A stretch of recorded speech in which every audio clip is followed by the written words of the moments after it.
Perkenalkan, nama saya Clara Indah Situmorang, kelas 2A31.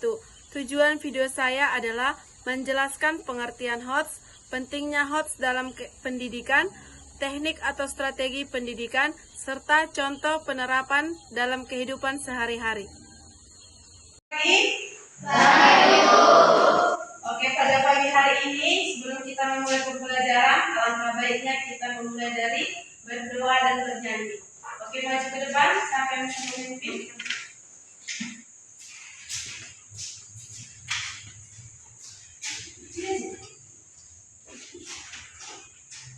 Berkibarlah benderaku, satu belas jaya.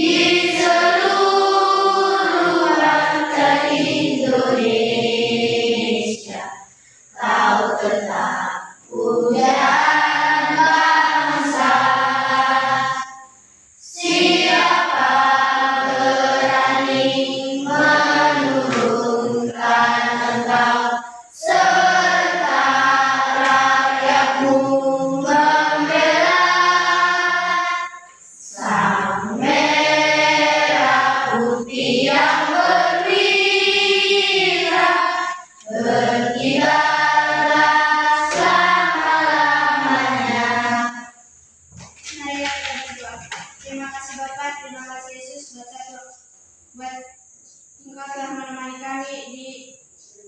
Terima kasih Bapak, terima kasih Yesus, Engkau telah menjaga kami satu malam tadi Bapak. Dan hari ini kami ingin memulai ibadah pembelajaran kami ya Bapak. Setelah hati dan pikiran kami, agar kami dapat mendengarkan dan menjawab pelajaran yang diberikan guru kami kepada kami. Ya Bapak, kepada guru-guru kami juga yang ingin mengajarkan kami, berikanlah mereka panjang umur, kesehatan, agar dapat mengajari kami dengan baik.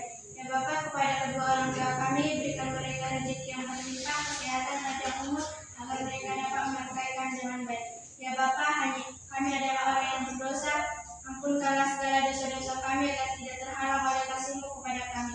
Ya Bapak, hanya yang dua anak-Mu, terpuji termulia nama-Mu sekarang dan selama-lamanya. Amin. Oke, silakan duduk.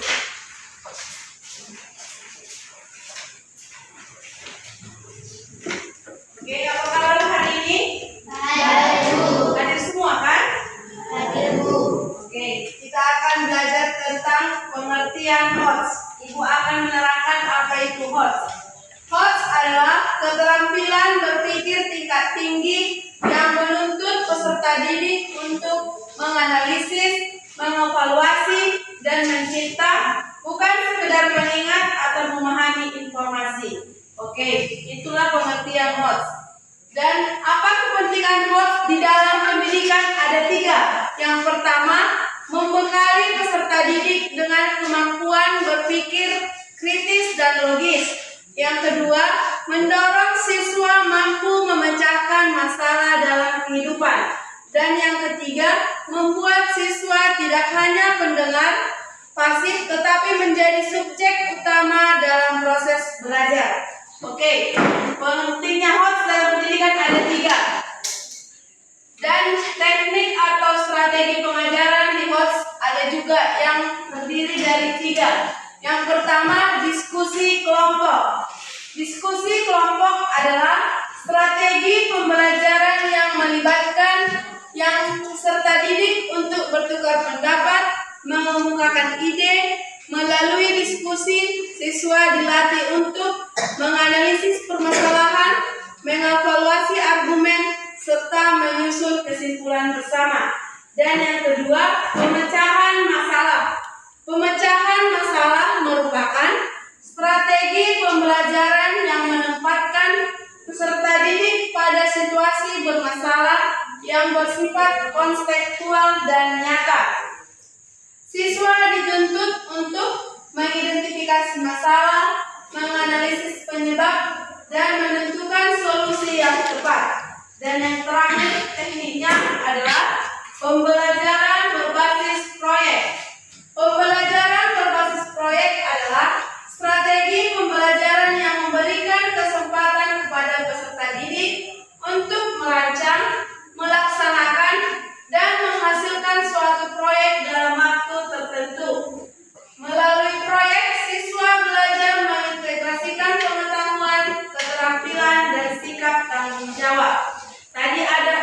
kepentingannya ada 3 dan teknik atau strateginya ada 3 juga. Dan dalam contoh penerapan masing-masing teknik tadi ada nomor 1, contoh penerapan diskusi kelompok. Misalnya, dampak penggunaan plastik terhadap lingkungan. Siswa diminta untuk menganalisis penyebab, menyampaikan pendapat, dan menarik kesimpulan bersama. Dan contoh yang kedua, contoh penerapan pemecahan masalah. Misalnya, banjir di lingkungan sekitar sekolah. Siswa diminta untuk mengidentifikasi penyebab banjir, menganalisis data, dan merumuskan solusi yang logis.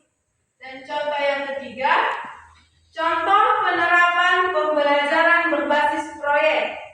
Misalnya, membuat kampanye hemat energi. Siswa diminta untuk merancang ide proyek, mengumpulkan data, dan menghasilkan produk seperti poster, video, atau laporan. Paham sampai di sini? Tadi ada pengertiannya sudah dijelaskan. Ada kepentingannya ada 3, teknik atau strateginya juga ada 3, dan contohnya pun ada 3 juga. Oke, paham? Oke. Sekian pembelajaran kita hari ini. Dan sebelum kita tutup ada kesimpulannya. HOTS merupakan kemampuan berpikir tingkat tinggi yang sangat penting dalam proses pendidikan karena menekankan pada kemampuan menganalisis, mengevaluasi, dan mencipta. Penerapan HOTS melalui strategi pembelajaran yang tepat menjadikan proses belajar lebih aktif, bermakna, serta mampu melatih peserta didik berpikir kritis dan kreatif dalam menghadapi permasalahan nyata. Oke? Sekian dan terima kasih.